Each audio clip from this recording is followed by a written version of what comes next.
Hi, this is Mike Young with Noble Warriors. You're about to hear a message entitled Your 10 Most Important Financial Moves for 2013, presented by Randy Rokamp. Randy is the state coordinator for Crown Financial Ministries. He lives in Midlothian, Virginia. This workshop was part of the Iron Sharpens Iron Men's Conference hosted by Noble Warriors at Bonsack Baptist Church in Roanoke, Virginia on Saturday, February 23, 2013. I pray the message will challenge and encourage you as you walk with Christ and lead your family.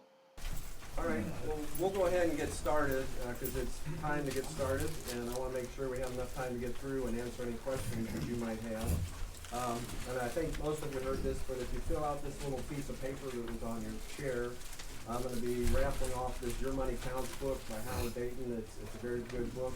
It'll help you. So, to give you that information, I'll do the raffle at the end here. My name is Randy Rokamp. I am with Crown Financial Ministries, and I'm just thankful that you're all here. As I said before, you guys are an answer to prayer. I know I've been praying for this conference. I've been praying for Noble Warriors. I've been praying for all of them that will come, not only just the ones that come to this session, but for all of them. And as Mike said, to hopefully find a stake in the ground. I'm going to talk about maybe even some extra stakes that you might want to put in the ground. But some things to take action on when you get back home. So let me open this in prayer, and then we'll get started. Lord, we just thank you for this day. We thank you for this time together. Lord, we thank you that your word contains so much about money and possessions. And Lord, we know you put that word in the Bible because you knew that money and possessions were going to vie for our attention of you. And Lord, you are faithful. You are our provider. And Lord, we thank you for that. And Lord, so we just pray you would bless this time together. And Lord, we pray all these things in your Son's name, Jesus. Amen. Amen. Okay, well, as I said, I'm Randy Rokamp. I've been with Crown now for about 6 years. I had been working in a corporate job, not related to finances or anything, and I retired from there, and then I got involved with Crown. And the reason I'm so excited about Crown and what it teaches is my wife and I had kind of lived what they teach. We didn't know that. We didn't learn about Crown until 2006.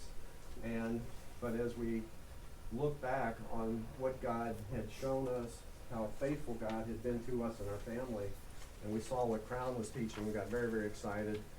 We first started off, my wife and I, just helping people one-on-one. But then we learned more and more about Crown. And then, like I said, when I retired, I applied to be a field representative for them, so I'm the field representative for Virginia and West Virginia now. And what I always do is like to tell people what Crown isn't, then I'll tell you a little bit more what it is. We don't sell financial products or services. I'm not allowed to promote or sell financial products and services. But what I do is represent Crown and help teach God's financial principles. So what we are is we are an educational ministry, and we have tools. Crown's just a tool. We have tools for the church to use. It's administered by the church. Other than our seminar, everything that we have can be administered by a local church.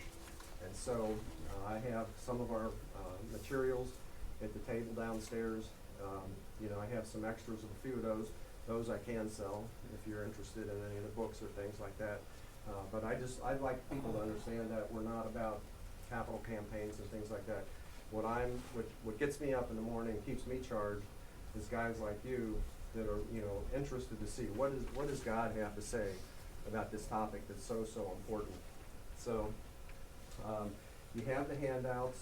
I did have one slide last night, but it just kind of, you'll see it, I'll point it out when we get to it, just is kind of like a road marker for us. So you have the handout, there's room to take notes, and what the topic again is 10 most important moves, financial moves. So as I go through here, as I mentioned earlier, there's going to be a lot of other topics I talk about. So if there's something in there that you say, that should be something I should pay attention to, or I think I can work on in 2013, just put a check mark on it. And if you don't get 10, that's fine. If you have more than 10, that's fine.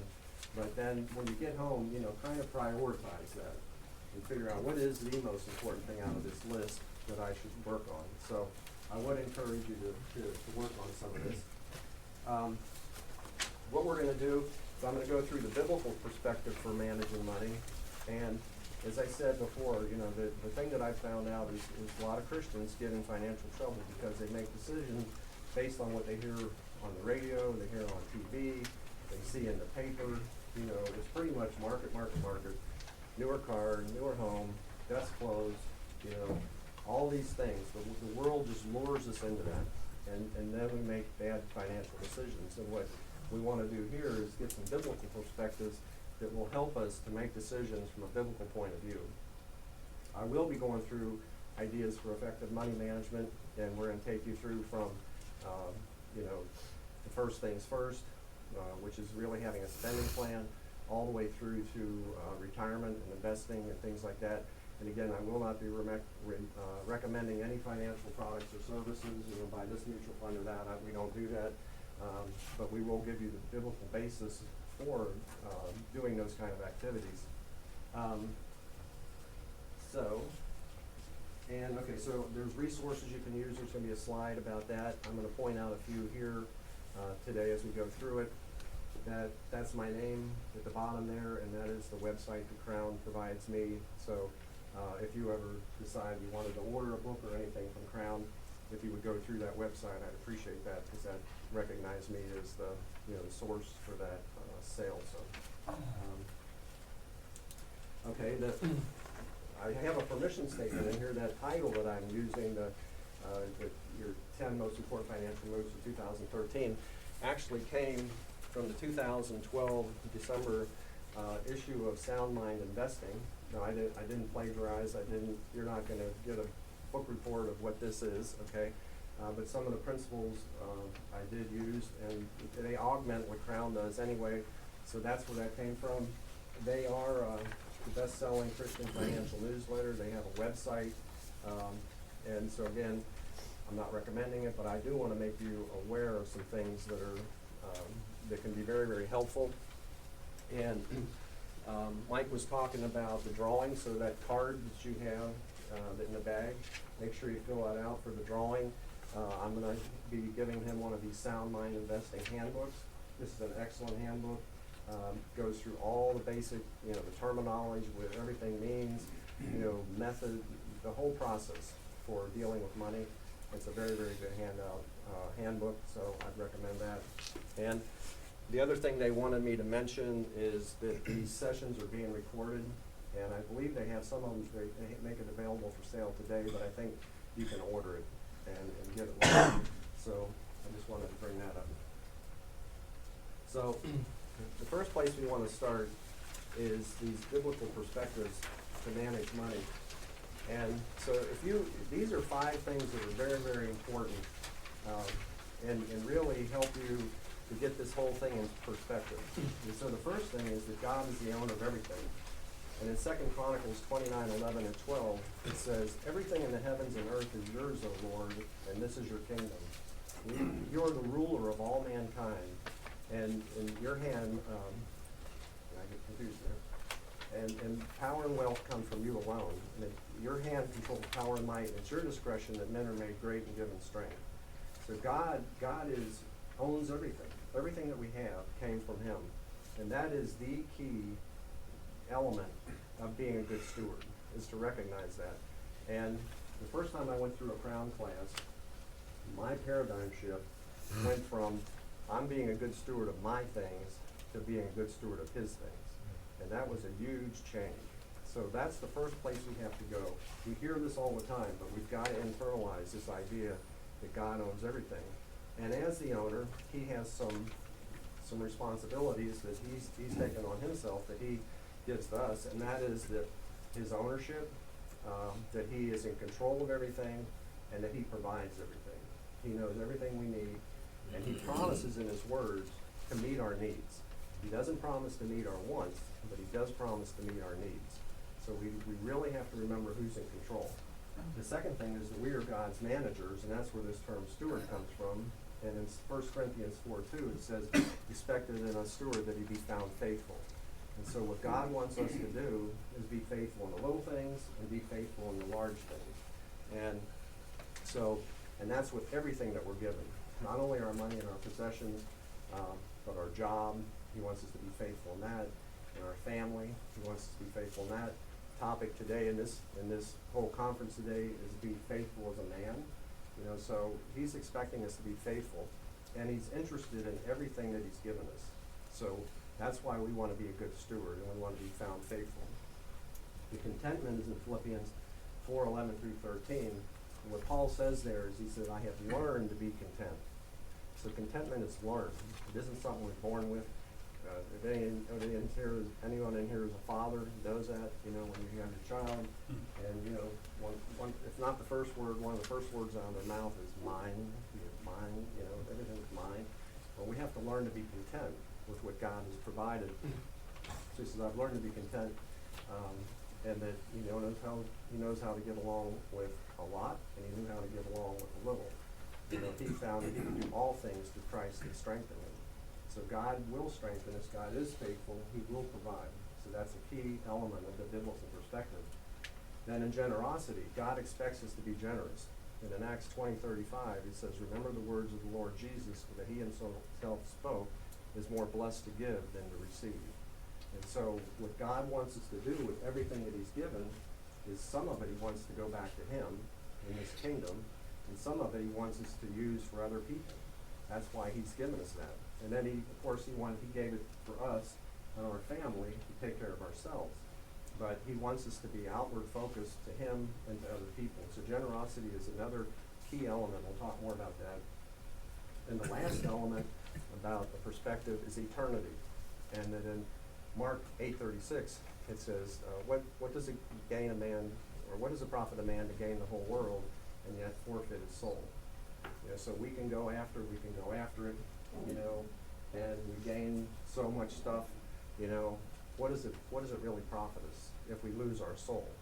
And there's parables of the man that had the barn and he brought in more. And the problem with him was he thought to himself, I'm going to make bigger barns, but he wasn't generous to God. And God is looking at the heart. And so eternity does make a big difference. You look at the parable of the rich man and Lazarus. That's another example of someone who didn't use his earthly wealth to help people, and it didn't help him at all when he passed away. So those are some of the biblical principles. And then what I like to talk about is the financial habits and practices of a steward. And so this is important. It's really like, how do we cultivate a heart, a financial heart, to be a good steward and do these biblical things? And how do we get character? How do we want to be characterized in these areas? Those are questions, and these may be some of the things you want to check. I don't know, but how would other people characterize me in my stewardship? How would I characterize myself? How does God characterize me in the way that I'm being a steward? And so these are activities that we can start to apply in our lives to become better stewards. So, and I did mention there's a lot about the Bible, a lot about money and possessions in the Bible. There's actually about 2,350 verses that deal with money and possession. It's huge. And Jesus said more about money and possessions than he did about heaven and hell. I mean, it's that important of a topic. And so let's talk about each one of these a little bit. So the earn diligently applies to employees and employers. So as an employee, as a good steward, we want to be honest. We want to be truthful. We want to work hard. We want to honor our boss and our company, even if they're not a good boss. I had a few of those in my past. But God calls us to honor them and to do a good job and not, bring things home from work that don't belong to us. We need to be honest at work. And if you're an employer, you have a small business and you're an employer, he calls on us to, treat our employees fairly, pay them a fair wage, promote them when they're promotable, provide a safe environment for them to work in, provide good tools for them to do the job they're supposed to do. So these principles of stewardship are really about making money and managing money after we have it. So it incorporates that whole part. Then it's how to plan how to use all that we earn. And so what that says is use, it didn't say spend. So I don't wanna go there and say, okay, let's all figure out how we can spend, you know, because some of that money we're gonna use to invest in, some of that money we're gonna use to give away, you know, so we need to have something in place. And if we don't have a plan for this, what happens is the unplanned. And that's the other thing that happens to people when they find out they're not in a good financial situation. What they finally realize is they didn't plan to be there at all. You know, but it just didn't happen. It was because they didn't have a plan to not have that happen to them. So we want to spend smartly. So we're going to talk about a spending plan. That's kind of code word for budget, but we're going to call it spending plan today. And so we want to have a spending plan, and so when we spend, we're spending according to that spending plan. That will keep us out of trouble. We want to avoid the bondage of debt. In Proverbs 22:7, it says, just as the rich rule over the poor, so the borrower is servant to the lender.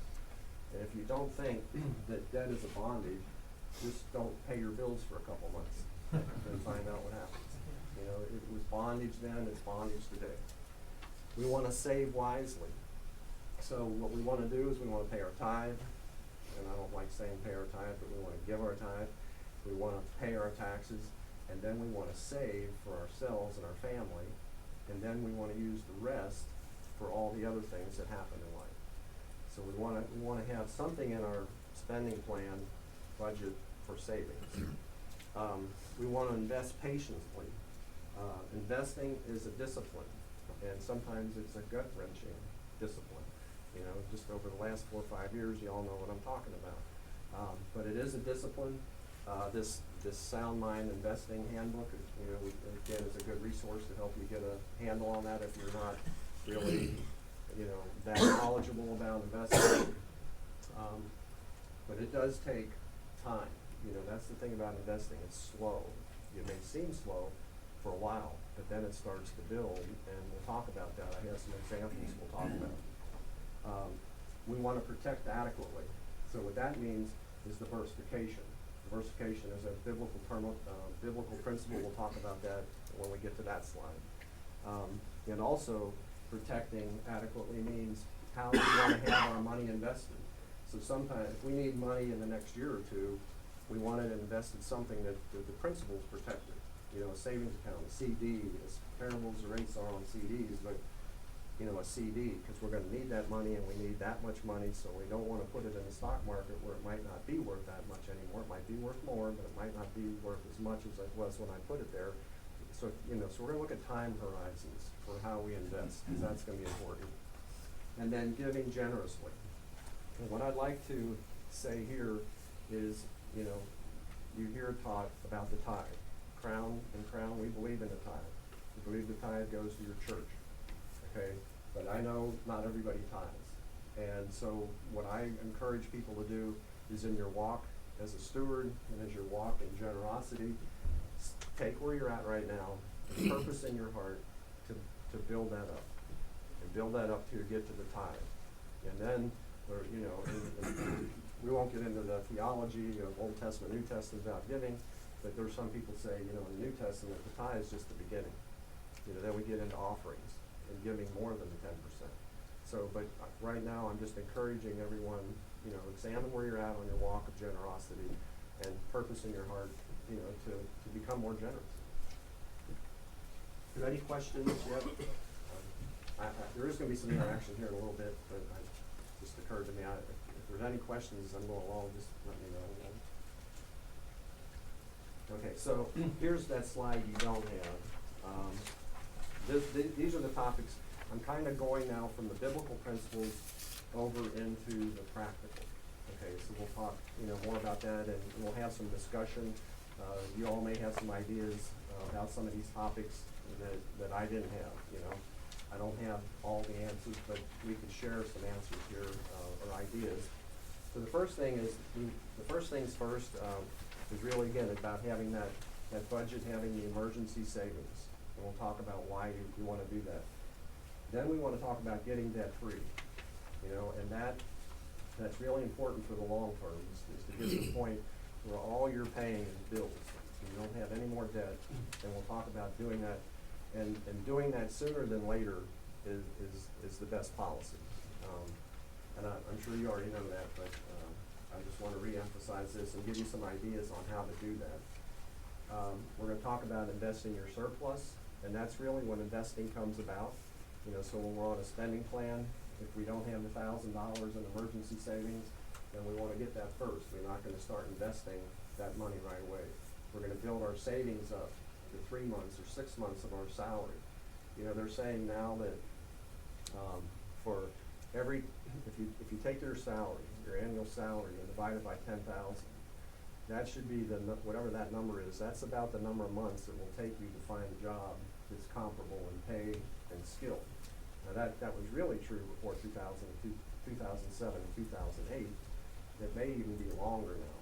It's like 42 to 48 weeks is what it's taken people if they become unemployed or downsize. So we want to have savings so that if that happens, we don't lose our house, we don't lose our car.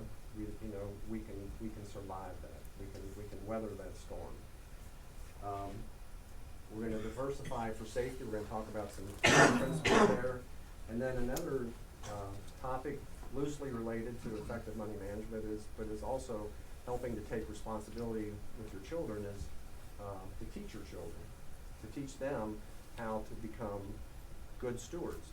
Because we're actually raising adults. I mean, they're children. We treat them as children, but we're really raising an adult. So what we want to do is, just with every other biblical principle that we teach, we want to teach them, what does it mean to be a good steward? How do I do that? And some of the things that have already been mentioned this morning in the general session apply in this area to money and possessions as well. So I'll give you some ideas about that. So the first things first, let's see, I've got myself out of whack here. Okay, is to set up an emergency fund with $1,000. Okay, so what that will do for you is, if you have $1,000 in emergency savings, that will cover 90% plus of things that happen that you didn't budget for. So, okay, so we could talk about what things should be in a budget or not, but just given we're just kind of talking right now, what that might mean is, I take my car in to get it inspected, and they tell me I need 4 new tires, and I hadn't budgeted 4 new tires. Okay, well that's $300, $400, $500, depends on your car, how much that's going to cost to get those tires. If you have $1,000 in emergency savings, guess what? You don't have to dig in your wallet, pull out the credit card, put it on the credit card, and start making minimum payments or monthly payments on these tires that are wearing out. You know, you can just buy them, pay cash, and then start building that $1,000 back up. That is a key element in a budget. Now, if you're sitting there and saying, gee, Randy, I think that's really a great idea, but I don't have one, and you don't understand my situation, and there's no way I can get $1,000 put together. Well, yes, there is, okay? But it may be painful. You know, the thing about this whole topic, it's not easy. You know, but then what again in Christianity is easy? You know, we've never been promised that once we got saved that the world would, just be blissful. Okay? And so sometimes this stuff is painful, and I understand that. And so what you may need to do to get that $1,000, it may take some radical life changes. It may mean, getting rid of the cable. It may mean giving up a membership in some club that you belong to. It may mean that you have to go earn some extra money. It may mean that you could go out and actually sell some things that you aren't using anymore and have that money and start funding that $1,000. Because that is really essential that you have that. And that's just the basis, because again, you're gonna, wherever that account is that has that money in it, you're gonna build that up to 3 months, 6 months. It's just the basis. But at first, you wanna have it there so you can quit using the credit cards for those situations. So here, why would you wanna have a budget? He's got a question to jump on. Oh, I'm sorry. Okay, don't mean to interrupt you, but, No. okay, what about somebody leaves an inheritance behind? Do you consider that an investment, or how should that be handled? Okay, let me come back to that.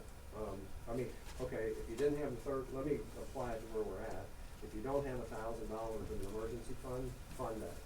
Okay, if you have other debt, you know, pay the debt off with some of that. You may wanna save more, you know, it's a, you know, that's a very, specific question, so without knowing, and I don't want you to, you know, divulge any of that right now, we can talk later. But, yeah, that's a very good question though, because a lot of times when that happens, that can be, you know, that's actually goes back to teaching children about, you know, when at some point we're all gonna pass away, we're all gonna leave something in our wills to our children, and depending on, you know, how they've been taught about handling money, you know, that money could be gone like that. Money that you worked hard and saved for your entire life, they get that money and bam, you know, it's gone. So that's another, you know, we wanna teach our children how to deal with that. But I'll come back, after I'm done, if you would, if I haven't answered your question yet, which I probably won't because I don't know the specifics, but I will give you some ideas to think about and then we can talk through them. Is that okay? Okay. Why would it be a good idea to have a budget? My wife needs. Yeah, there's one. You know, you know, there are some good reasons to have a budget. Well, you have to know where your money's going, and that's a tool to use to see where it's going. That's in the right. process. Yeah, Also that, helps you to know how much you need. right. Okay, well, go ahead.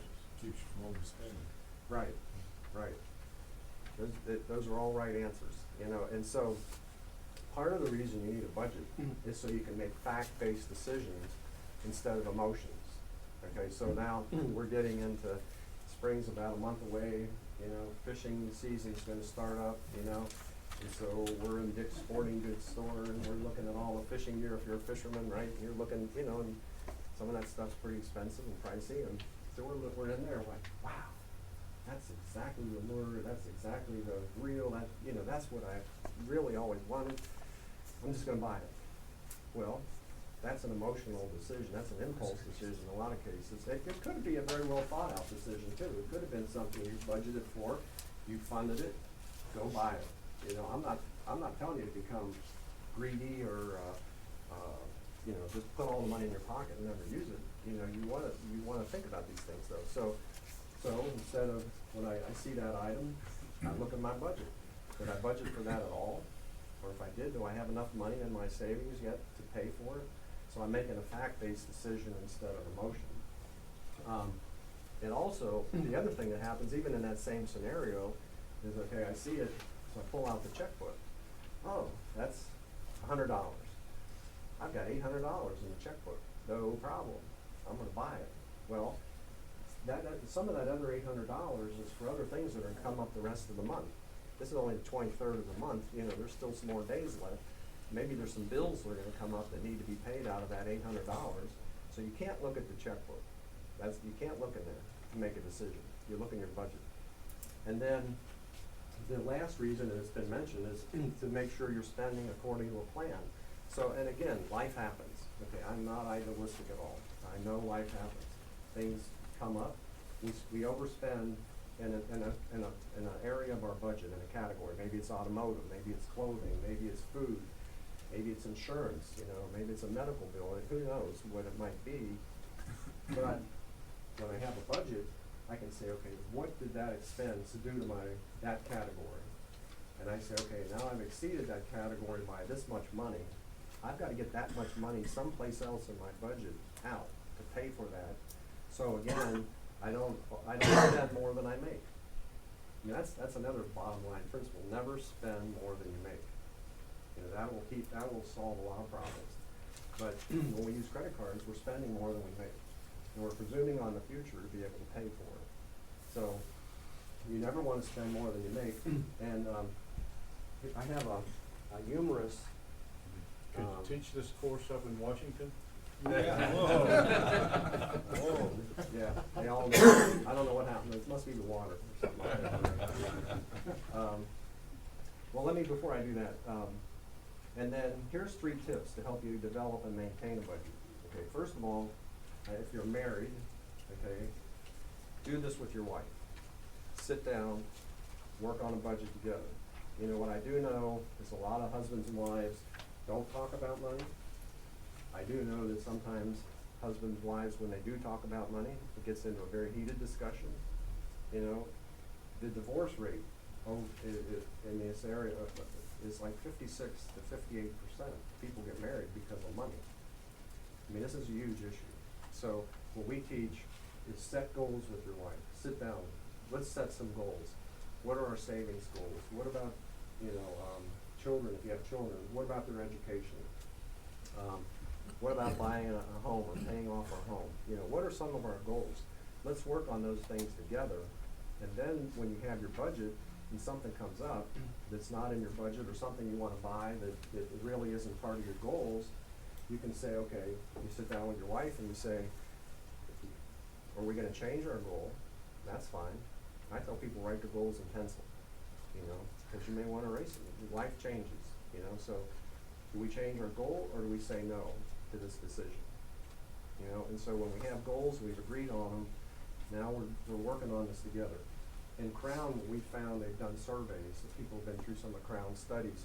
The married people's response, 78% of married people say their marriages have improved because of it. And this is a finance class. What's that got to do with anything? You know? But it does. It means a lot. So if you're married, work on that together. Keep it simple. Keep your budget simple. If you like paper and pencil, do it that way. If you like Excel, do it that way. If you want to use Quicken, you know, you can use that. Crown has something called envelopes. If you like that, use that. I'm not here to tell you what to use. But what I am saying, though, is use something that's going to be simple for you to do. And choose which one of the two of you, if you're married, is going to do it.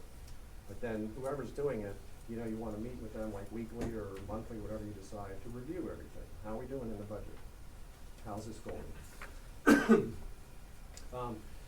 Another point here, after you have a budget and you find there's an area you keep overspending in, it may be a heart issue. And my wife and I have sat down with a lot of couples and helped them one-on-one. And I finally got, the Holy Spirit just gave me this one time, that this issue of this overspending is a heart issue.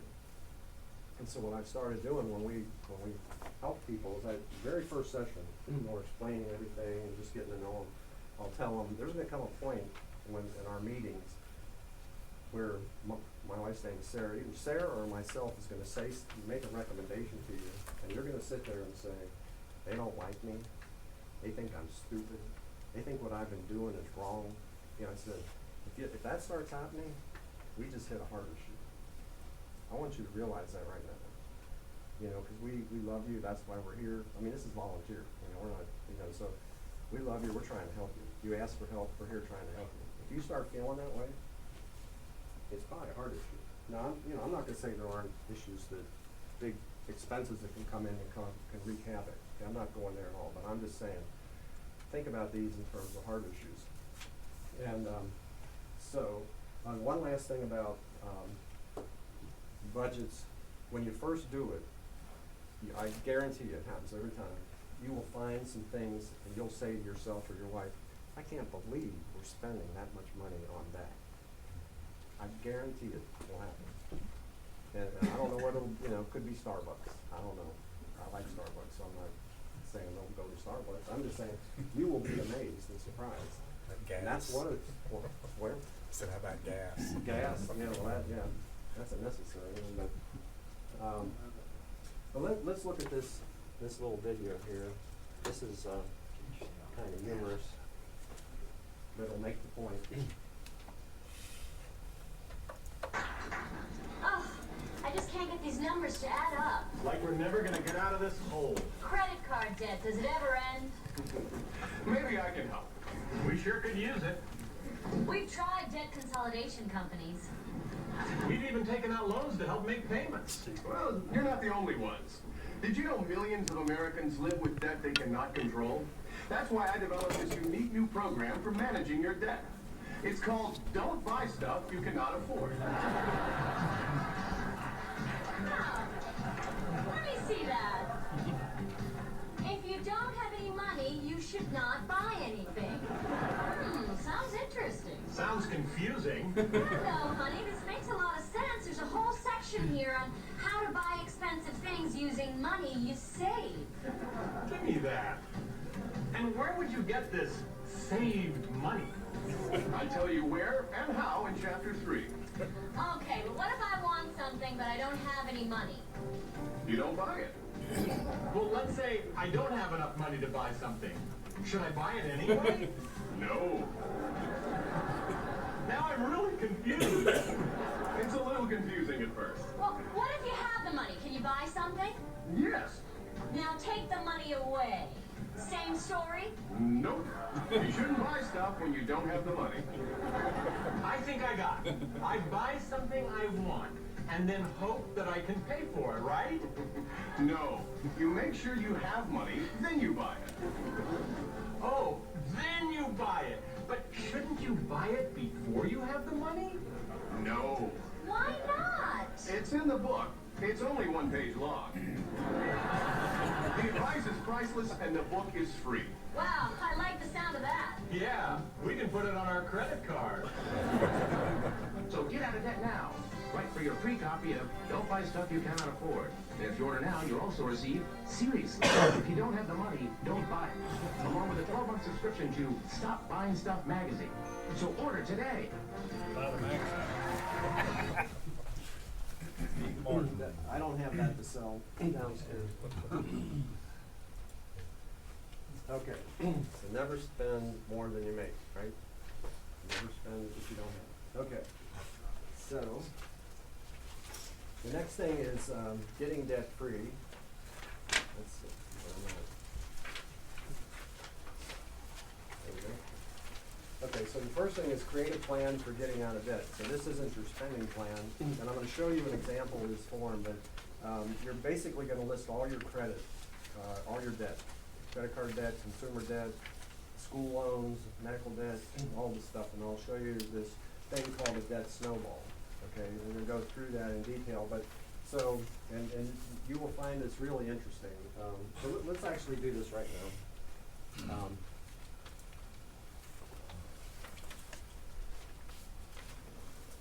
Okay, so this is the form that I'm talking about. Just out of the way here. So what you're going to do is you're going to list your creditors. So those are banks or whatever, credit card companies. Then you're going to list, and this you can get this form on crown.org.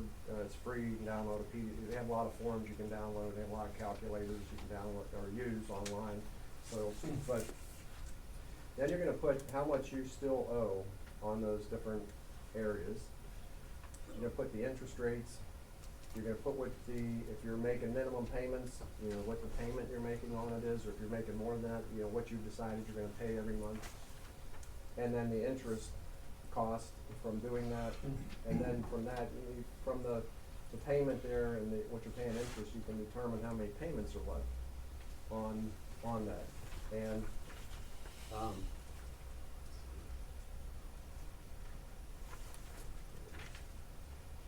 so in this case, that comes out to be down there at the bottom. Well, can you see that at the bottom? If you have it in your hand, it's probably not readable. What it's showing here is of everything that's in this example that's owed, there's $3,667 that's owed. The total amount of these payments here is $130 a month. The total amount of interest that's going to be paid is $1,600, which in this case is about, not quite, but almost half of what the principal amount is. And it's going to take over 10 years, 10 and a half years to pay that off at that rate. Okay, so now what the debt snowball says is take some additional money and apply it in a prescribed way to this situation or your situation or whatever the situation is, and see what happens. Now so that begs the question, where's this extra money going to come from? That's why you need to have the budget. You're going to have to look at your budget and find places where you can pull some money out and have extra money to start paying on these bills. And the way you do this, let's see, I better not, well, you start with the lowest amount. A lot of people say, well, I should start with the highest interest rate. If that's the lowest amount, great. Okay, if you get to a place where you got two amounts that are about the same, yeah, then do the highest interest rate first. Okay, but start with the smallest amount, because this is called a debt snowball.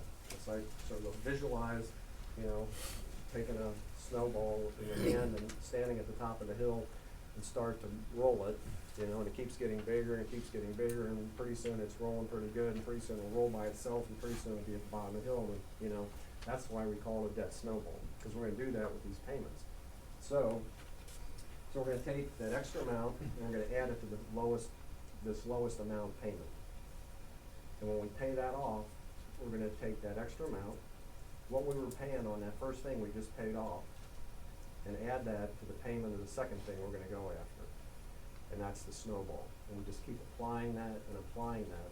And so watch what happens in this example. In this example, the person found only $50 more per month to add to this. Right now, they're gonna pay $1,600 in interest, and it's gonna take them 10 years to finish paying this off. I'll move this up so you can see it. So with this, the principal amount stayed the same. The payment amount went up $50. It went up to $180 to $130. Their amount of interest they're gonna pay went from $1,600 down to $290.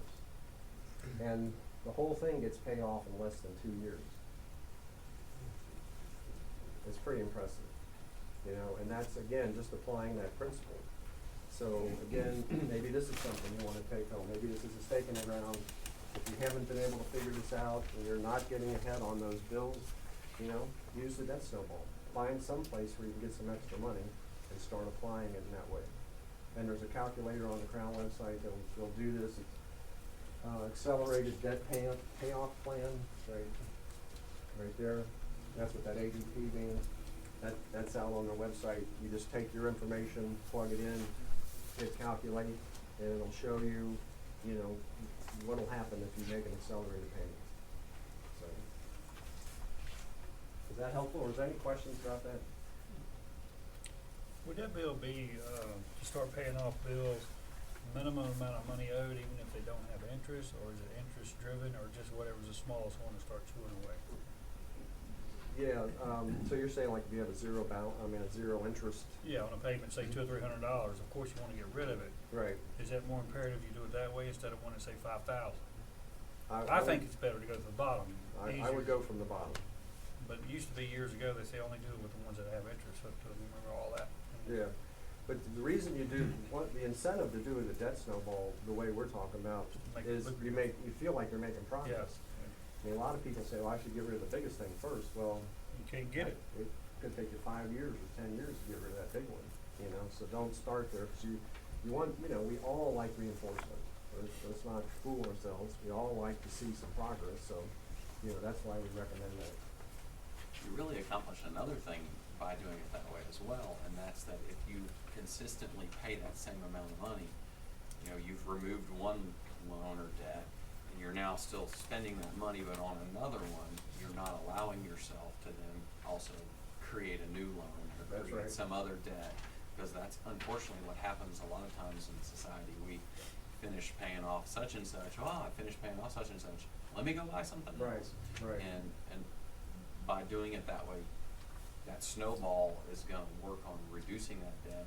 It's gonna keep you spending the same amount to reduce your debt. Right. But it will also prevent you from creating new debt. That's right. So like that, what he's saying, like that $180 there is because it's like, it's debt repayment, and it's a figure in your budget. And that's staying the same every month till this is all gone. And then when you're done with that, you know, you take that 180 and you start putting in your savings. You know, and we're not saying credit cards are, I'll get you started with, credit cards are bad. I mean, my wife and I use credit cards and we pay them off at the end of the month. We like getting points and rewards, you know? So the credit cards are not bad. It's if you can't manage them, you know, that's the issue. Do you consider a mortgage less debt and more investment, or how do you look at a mortgage? It's both. It is debt. It is debt, and you know, and then when in this example up here, you know, you can put your mortgage in it, and that's probably gonna be the highest figure. So again, when you get done with everything else, these five that were in this example, you could take that 180 and start adding it to your mortgage payment and get your house paid off. They still do the, like, correct me if I'm wrong, like your biggest payment should be more than 50% of your income or something along like that, not debt to ratio, but you understand my You question? mean the house mortgage? Yeah, whatever Yeah. your biggest payment should be your house, and it should be not less than 50% of your total 40% income. Is it 40 now? of your gross. Okay, so it's 40, okay. It used to be a lot higher. There's some more questions. I'm just curious as to how many people have ever sat down and actually done a budget, or especially sat down with your wife and done one. Well, we. I mean, like, just out of this room here. Oh, okay, you're not asking me, okay. Yeah, that's. Yeah, we have a budget. Does anybody do it on a monthly basis or anything and continue it? I mean, does it? And see, okay, so we have a half hour, let me do this. In your budget, you're gonna have these categories, and on Crown's website, you can get these forms, they're called percentage guidelines. Okay, just as you were saying, there's a certain percentage guideline of your net disposable income that should go to food, clothing, automobile, all those different things. So what you do is you for 30 days, you keep track of everything you spend, everything. And then because right now if I gave you the form, which you can get off Crown, monthly income and expense form, you could estimate your budget right now. I'll guarantee it's about only 80% right. Okay, if you keep track of all your spending for 30 days, that thing will probably be 95% right. It still won't be 100% right. Because me and my wife included, there might be something you forget, until it actually shows. Because you don't spend the same thing every month anyway, right? And some things only come up once every 3 months, every 6 months. You might forget one of those things. So, you add all that up, and then what you do is you take your net disposable income, and that's like after your tithe and after taxes. That's what's left. You apply these percentages to that total, and then all you do is you compare that number to your real spending, and you're either going to be over the guideline or under the guideline. See, just keeping track of everything and saying this is what we spend on food isn't good enough, right? These guidelines that have been developed, Crown's developed them, other secular organizations have developed them based on spending habits and patterns of different, so we have like different income levels, number of children, number of people in the family. Those spending percentages are a little bit different. So when you have these percentages, then you apply it, and that's how you figure out whether you're over or under. Because just adding everything up is not gonna help, because that's what they call insanity, right? I keep doing the same thing over and over, and I expect a different result, and I don't get it. Okay, I've got to apply these guidelines. And so when I apply them, that'll be the way you'll actually be able to analyze where you're at and where you're overspending. Now, you may have, that's your decision if you want to be over the percentage or under the percentage, but the bottom line is you can't be more than 100% of your income. If you're over, then you really got to start working to get under that. Yeah, it's subjective. There is no thou shalt, only spend this percentage on this item. Like in your case, if somebody wants to spend 50% on a home, that's their choice, but they've got to figure out somewhere else to get that money. Because that by itself will bust the budget. Does that make sense? I have a question. I don't know, some people find it really hard to talk about planning their own funeral planning, funeral planning. But how do you put that in your budget, The funeral planning? like, You can have it in your savings, I mean, in your will, you could designate, that's where that money's gonna come. Are you talking about funding it or actually yeah, funding it? I would put it in your budget till you get it funded. And if you wanna fund it over 5 years or, whatever, that's again subjective, but whatever, go figure out, talk to the funeral, the cemetery, find out what that's gonna cost, talk to the funeral home, figure out all those costs, say, I'm gonna pay, I wanna fund that over the next year or 2, 3, whatever it is, divide it by that number of months, and put that figure in your budget, and then start saving it. And then when you've got it totally funded, it can come out of your budget, you know, and then just make sure you keep that money set. Yeah, budget should be flexible like that. And if, you know, when you look at these categories that are out on Crown's website, if you have something else that's not in there, add it, you know? Again, we're not trying to get you in a straitjacket. We're trying to help you.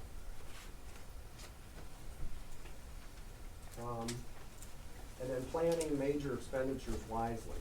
Okay, so, we're talking like about car payments. You know, how to own a car without having a car payment. It's a novel idea. What you do to do that is, first of all, you keep driving the car you got, you pay it off. As soon as it's paid off, you don't do what my friend did where I used to work. As soon as he paid it off, he'd buy another new one, trade one in and buy a new one. I said, what do you do that for? He said, well, I figure I'm gonna have a car payment my entire life. I might as well drive a nice car. Okay, you know, have that. Keep driving that car until you get to the point, I don't have an exact figure, but you kind of get a sense like when it's not really worth spending that much money on that car anymore. Because, you know, the trade-in value or the value of the car isn't worth what you're gonna have to spend on it. That might be the time you sell it. Okay, my wife and I, we've been married 41 years. I think we've bought 3 brand new cars our entire 41 years. We always buy used cars. Okay, so, and we always sell our own cars. So I don't go in and trade it in. If there's a car dealer in here, I'm apologize, I'm not trying to do anything. Put it in Craigslist. I tell them as is, I pull out, I keep all my records, here's my records, you know, all the maintenance I've done. Here's everything I know that's wrong with that car, you know, and I tell them, that's just who I am, you know. I'm not trying to pull the wool over your eyes, right? You know, I'll sell it. And then I turn around and I look at Craigslist and I find me a car that we want. Usually I do it the other way around first, so I don't minus a car, but, what you want to look for is a car that's 2.5 to 3.5 years old, you know, preferably one car owner, low mileage, and you can find them. Because there are people out there like my friend, you know, I've driven it 3 years, I don't like the color anymore, I'm getting a new car. You know, you can find, and we've done that over and over, and then we drive them, and we drive them, you know. And so, I sold my car, got some money, took the money I've been saving, that saved money, and I buy the car for cash. But I keep, in my budget, I keep saying, you know, I need to put $250 a month away or whatever for a car. I gotta have it in my budget, because I gotta get it into my savings. You can't take it out of your budget. You're gonna be paying yourself. But the next time you need a car, you're gonna pay cash for it. And that's a great place to be. I think part of becoming debt free is a change of mindset, a change of way of thinking. In order to get to those principles that you're teaching on now, you gotta get to your mindset versus your friend's mindset. That's right. Yep. Yeah, I always kid, you know how you say, you know, people trying to keep up with the Joneses. I actually have 2 Joneses on my street. That's their last name. Aaron Jones is like the pocket. And I was like, please move out, you know. But yeah, you gotta change your mindset. It is a mindset. It's a stewardship mindset. It's a biblical mindset. It's being faithful with what God gave you, with what God gave you. One of my friends decided his wife and him were having an anniversary and she wanted a new car. And he said, well, honey, I'll take you on a cruise. So he figured about taking her on a cruise for 10 days was a lot cheaper than buying a new car, and it made her happy, and she drove the car for another year. So he got his money's worth. You know what I'm saying? It's just strategy. That's right. Hopefully he had so paid she was for the getting cruise. bored, you know what I mean, with the car. So Right. You just gotta think. Yeah. It is a mindset change. $3,000. You know, I mean, just a personal story about me. I mean, me and my wife, I mean, some of our friends in church that know us, you know, they would say we're penny pinchers. That's our mindset. We're not penny pinchers, you know, and I'm not saying you want to get characterized by that. You know, I don't like them thinking that, because if they really understood the story, they would know we're not penny pinchers. But, you know, it's a mindset. It has got to permeate everything. Another way is, you know, to plan your expenditures, refinance your home. You know, that's another good thing. If you haven't done that yet, and interest rates are still low, refinance your home. Use a flexible spending account. You know, if that's available through your employer, you know, that way you're starting to pay some of your medical bills with pre-tax dollars, so that's to your advantage. Explore financial aid options. If you have children, they're gonna be coming up for college somewhere in the future, you know, there's ways to start spending. You know, Virginia has plans. You can start saving for college. Consider long-term care insurance. You know, sooner you buy that, the less expensive it is, but it doesn't make sense really if you're too young. But I mean, you know, you wanna analyze that because that gets very expensive. That can get up to like $100 a day, you know, for that kind of coverage, not for the insurance, but for the, if you need that, what am I trying to think of, the service or whatever. So, you know, that's a way to save money that, it's not gonna come out in what you're gonna leave as an inheritance. Does that make sense? So, another thing is like plan this year's vacation. So maybe, hopefully he had planned that cruise, but, you know, start saving for this year's vacation. Start saving now for Christmas. You know, so you have that money, and when those things happen, you're paying cash for it. You're not using the credit card, then coming home, and when, you know, when the cruise is over and you're home and the suntan's gone, you know, you're still paying the bill. That's not much fun, so. I have a question. Okay. Is it, you know, for some people, college is not an option because of the expense. What's the difference between taking courses online versus going to regular college? I don't know, that would be cost effective. Yeah, that would be cost effective. Well, I'll tell you another great idea, and this is what my oldest son did. We have 5 children, and the oldest one went to Richard Bland, which is near Richmond. It's a community college of William and Mary. It's a community college. So for 2 years, he paid $2,000 a year to go. The second year, he got a scholarship and 2 scholarships. It didn't cost him anything. And then he switched and went to William and Mary. So the first 2 years cost him $4,000. I mean, most colleges would cost them $10,000, $15,000, $20,000 a year for public, private. You know, they're $40,000. So, you know, community college, online college. As long as the course is accredited and will be able, you know, if they at some point say, okay, you know, I want to get the college degree, as long as those credits will transfer, is important. Okay. Now we're going to talk about if getting out of debt is a major goal for you this year, you know, don't do that at the expense of giving. So don't say, okay, I'm tithing, I'm going to take my extra 10%, I'm going to make that part of my debt snowball. You know, in Crown we teach you give while you're getting out of debt. You give while you're investing. You know, you give all the time. Don't rob God. Okay, so saving for future needs. Here's some statistics or some guidelines that I'll give you. Make a priority to save a portion of all that you earn. Here's my guidelines, and I'm getting ready to watch the eyeball and go, I can't believe you said that. You need 10% for your personal savings, and you need 15% for your retirement savings. So now I'm talking 25% of your income, that's disposable income, should be going into savings. Okay, and again, maybe you have to start taking baby steps, and I'm going to show you an example of what's going to happen here, but you want to start taking baby steps to do that. And so define disposable income. What, after tithe and taxes. after tithe, not after mortgage. It's after The tithe. mortgage is part of your disposable income. They call it net spendable income, or disposable income. Net spendable is probably a better term, because the other could be looked at as more discretionary. So, here, if your employee matches if you have a 401k and your employee matches it, okay, I'm saying 10% for personal savings, you put 5% in and they match it, and they put 5% and there's your 10%. It's only costing you 5%, but you're getting your 10%.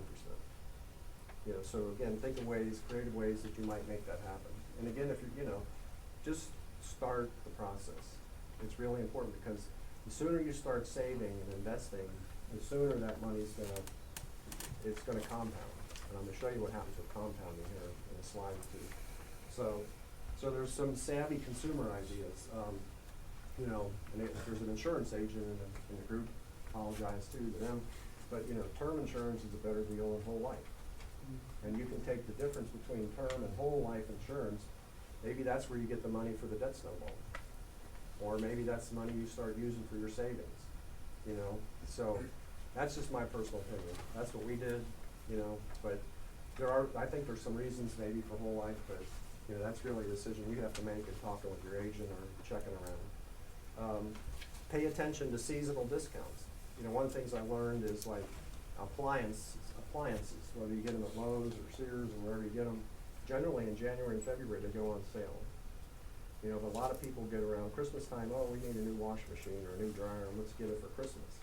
Well, if you just do it, but put the money in your budget, don't buy it physically until January or February. Don't buy it because you're gonna save money. There's other things that come up seasonally. And that's why it's a good idea just to keep track, you know, if there's something you really want, start paying attention to what does it cost, who's got it at different prices, and so that when you see something go on sale, they say it's on sale, you'll know if it's on sale and you'll be able to buy it. So you get savvy about things you're gonna buy. And something for you that you know, is like, buying extra non-perishable food or frozen food, household items when they're on sale. You know, don't wait until you know, you're gonna make something, you're gonna make a chicken dinner and there's no chicken in the freezer or refrigerator and you run up to the grocery store to buy it. You know, if you had bought it when it was on sale and frozen, you can save a lot of money. And, you know, my wife is an expert at this. Some of you guys in here probably have wives that are experts at this. You know, and praise them for that. You know, we need to be praising our wives when they're working on things that are really trying to help the family and us in this area of money and possessions. And a lot of them do a very, very good job of it. So,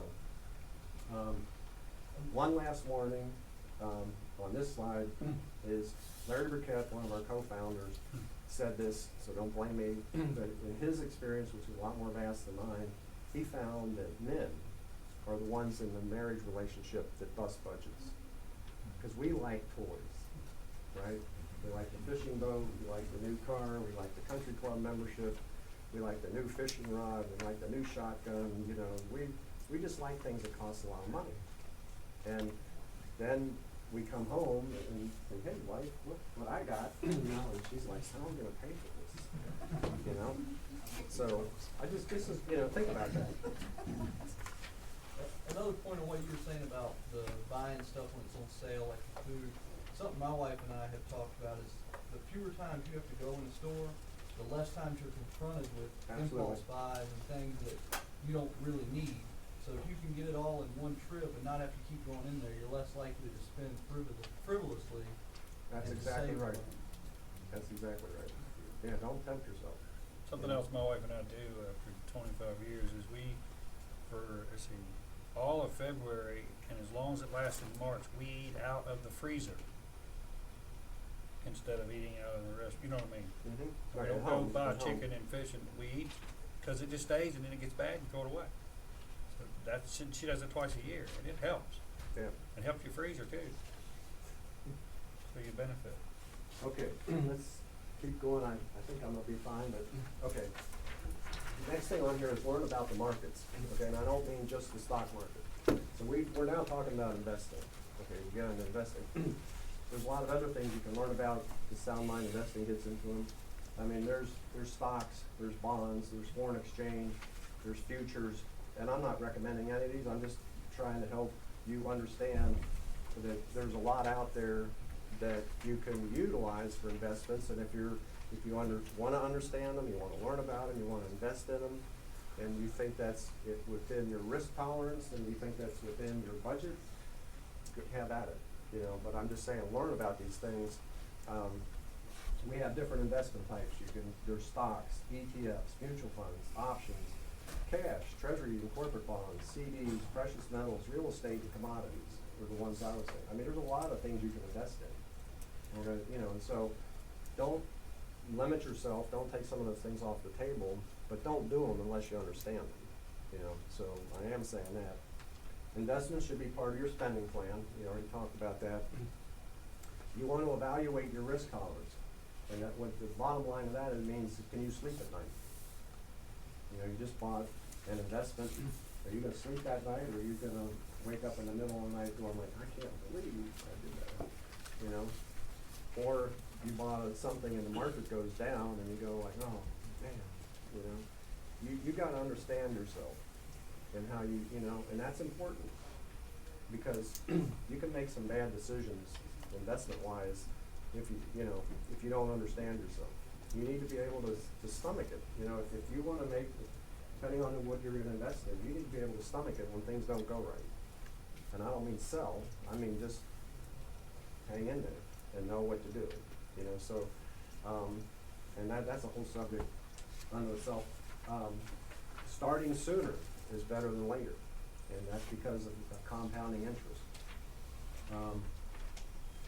So you want to establish the right investing mindset. So again, what does that mean? That means what you're comfortable with and what you're knowledgeable of. You know, don't go talk over the fence to your neighbor about what he or she just bought in the stock market yesterday. You know, do the research on your own. Talking heads can get you spinning, they get your stomach upside down, and you run in the grocery store, get Pepto-Bismol, you can do all kinds of things. So, and then you want to build your investment foundation. And so what that means is, if you're just starting on this path, you know, the first thing, you want safe investments.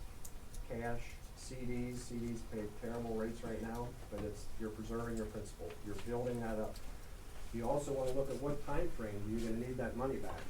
You know, is this money that I'm not going to need for 20 years or 30 years or in retirement? Well, then you can be a little more aggressive with that investment. It's something you need next year, like for college or something. I'm going to need it next year or 2 years from now. You don't want it in the stock market. You want it somewhere where it's going to preserve the capital and it will be there when you need it. So that's what part of this investment foundation means. There's, you know, if you talk to financial planners and they're trying to introduce you to these topics, if you don't understand them, they'll draw this pyramid and they'll tell you like, these are your safe and these are we're starting to get risky here, these are getting more risky. These are like really, really risky. These should be like the last thing you think about investing until you build the pyramid up to here. You know, they'll go through things like that with you. So that's what I'm talking about, is getting a firm foundation. So again, we were talking 6 to 9 months of savings. You know, don't invest that 6 to 9 months of savings that you need for that living. You know, you'd want that in a savings account or a CD or someplace where you could get it if you need it. Here's an interesting, it's going to segue into this next one, is one of the most common investing goals is to have enough to live on during retirement. And that's what this next slide is going to, well, there's 2 slides, okay. This I got out of the Richmond Times Dispatch in September of last year. It says individuals, this is the headline, individuals are urged to have 8 times their final annual salary set aside to meet basic income needs in retirement. So 8 times your current salary. And so to do that, what I'm trying to show here on the slide is, because you can't just get 8 times your salary in savings or investing overnight. You got to build on it. So what are the building blocks? Well, and I know I'm looking around the room, some people in here are over 40, I know that, I am, but 2 times your salary by the time you're at age 40. And realize too, your salary's going up over time, so these numbers are moving. You need 4 times by 50, 6 times by 60, and 8 times at 67, assuming that's where you're retired. That'll provide 80% of your pre-retirement income. And these are the latest figures from Fidelity. So it's a Crown. This is what, you know, their experience is showing. So again, one of the stakes in the ground you may want to make after this session and after today is start getting on that path, you know. And now the other thing though too is, okay, if you work at a company that still has a pension, a lot of companies have stopped, some never had them, but some companies have pensions. So if you're involved in a company that has a pension, that can contribute to this 85% number, right? I mean, it doesn't mean you have to have that cash. It means the cash you're going to get from your pension and your other cash can do that for you. So it can be a combination of things here. And the reason it says 85% here is, remember one of the guidelines I had was 15%. You should say 15% for retirement. When you get into retirement, you're going to stop saving 15% for retirement because you're in retirement. So you really only need 85%. That makes sense? Okay. So here's the power of compounding interest. Now this shows three people, A, B, and C, and starting at age 21, then person B starts at 31, and person C starts at 41. And you can go ahead and read the numbers while I'm talking, but this is based on getting a 10% return in the market, okay? Here's some statistics. The historic return on the stock market since 1929, which was the beginning of the Great Depression, was 8.8%. Since 1932, it was 11.1. Since 87, it's been 10.6. Now, we get to the tech bubble in 99, it's only 3.4% from 99 till now. Since 2002, it was 7.2. In the last 5 years, it's only been 2.6. But last year, in 2012, it was back up, it was 10.1. So, and a lot of places that I was researching this, they use this 10% number. So, you know, at first you may say, well, you're crazy, because you can't do that right now. Well, you can. I mean, if you start looking at, you know, some resources. The thing that bothers me, I've heard that before, though, that doesn't take into account the fees that are charged by the investment sources and all that. I mean, I think we as Christians ought to use honest numbers, and honest numbers are what you net, not, you know, Well, quoting statistics. Usually in a okay, I agree with your concept. A lot of times, though, you will find the returns that are given are after expenses.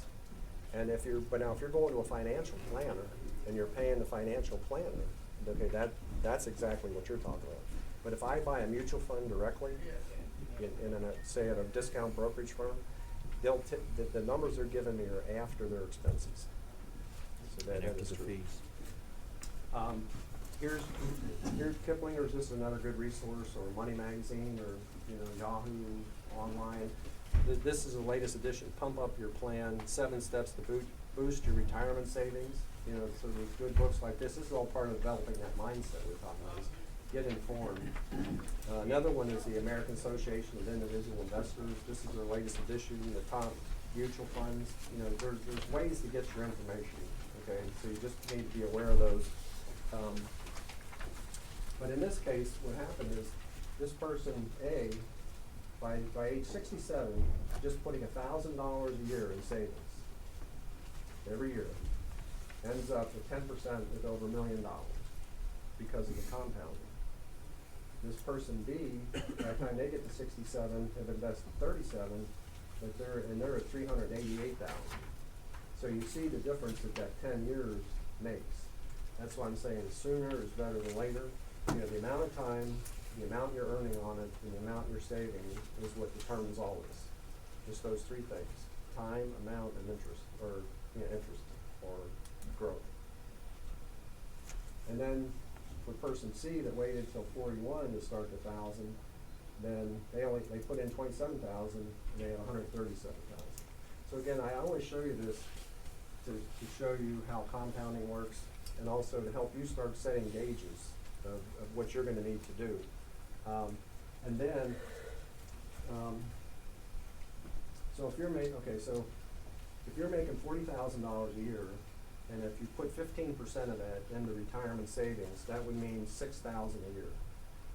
So if you took the $6,000 and plugged it in here, and this is a calculator on Crown's website, you can do this. You plug $6,000 a year in here and run that down, then this number's going to change. So, I used 1,000 because then you can kind of gauge that. Just multiply a little bit, and you'll probably get a figure. So, diversifying for safety.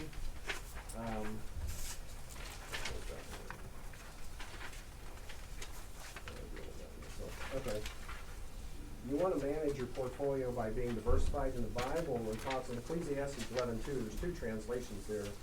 Give portions to 7, yes to 8, for you do not know what disaster may come upon the land. And the Living Bible is divide your investments among many places, for you do not know what risks might lie ahead.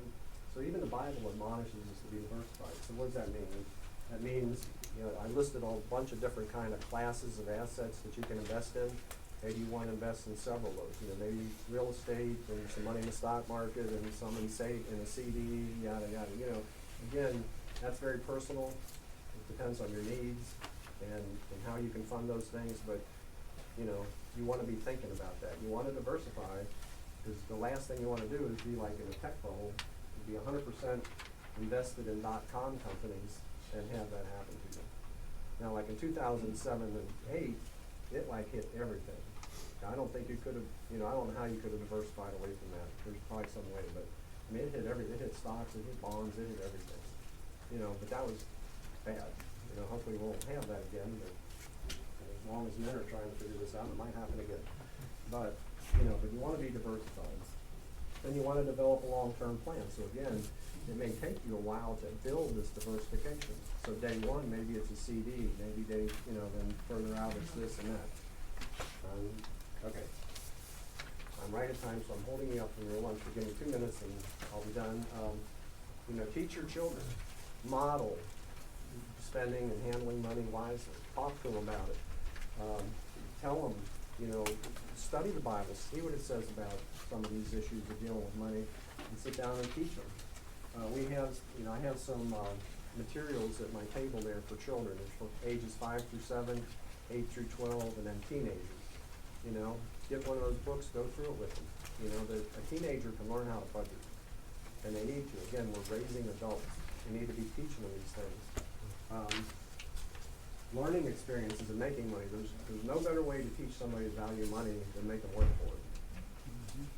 So have your, and I don't have time to get into that right now, but there's ways to do that. And then teach them how to manage the money they do have. These are some of the resources that I've been mentioning. We have the handbook, First Down Line Investing, the newsletter website. At the table down there, I have this creating a spending plan. It's a 90-minute video with a workbook that goes through step by step how to do that. It's $28. And if you buy it today, then you're not going to pay tax or shipping or anything on it. So, eliminating debt. That's another 90-minute video DVD that you can get. Takes you through the whole debt snowball process in detail. We have a biblical financial study, which is a 10-week study that you can do in your church. You're going to learn all these biblical principles that I talked about at first. And that is very, very important to people in your congregation, because if their heart doesn't get right, financial transactions and budgeting and all that, if your heart isn't right, it usually doesn't last. And a lot of times, if it does last, it makes people more materialistic. They need to understand what God says. And some of these resources are on that handout that I gave you. We have stuff for people if you have a small business. We have the business by the book. I have a copy of that downstairs. You can take a look at it. And Career Direct is a career assessment that can be used as an educational assessment for people in high school, and then for people that have been in the workplace, it can be used as an occupational assessment. So if you're interested in that, and that's really an effective way to plan your spending in the future with your children, is if they know what God's really designed them to be or who they are, they'll probably pick something in college that they're going to like, they're going to enjoy, they're going to do well in the job, they're going to be passionate about it, they're going to be creative, and it'll save you a lot of money because they'll get out in 4 years instead of 6. Okay, well, we've asked a lot of questions, but I'm done. And Taking in slips. Yeah, let's do that quick.